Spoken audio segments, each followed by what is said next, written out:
आमचे प्रतिनिधी पवन येवले आहेत आपल्यासोबत। पवन, आपण बघतोय खरं तर एकीकडे एसआयटी फॉरेन्सिककडून धक्कादायक खुलासे समोर येत आहेत आणि आता एक महत्त्वाचं म्हणजे तो महिलांना कसा भुलवायचा हे देखील तपासामध्ये समोर आलेलं आहे। नेमका काय तपासामध्ये संपूर्ण माहिती समोर आलेली आहे, सविस्तर सांगाल?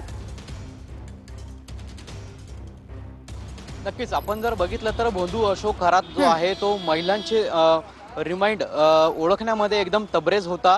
तो रिमाइंड रीडिंगमध्ये तबरेज असल्याचं या पोलीस तपासामध्ये समोर आलेलं आहे। ज्या महिला कौटुंबिक वादातनं त्याच्याकडे येत होत्या त्यांची कमकुवत बाजू जी आहे तो समजून घेत होता आणि त्यांना जे होणारा कौटुंबिक जो त्रास आहे तो अगोदर जाणून घेत होता आणि त्यानुसार महिलांवर तो आपल्या जाळ्यामध्ये ओढत होता, महिलांशी गोड बोलत होता। आपण जर बघितलं तर अनेक तक्रारी ज्या आहेत त्या दाखल करण्यात आलेल्या आहेत, त्यामध्ये देखील त्याचा उल्लेख करण्यात आलेला आहे।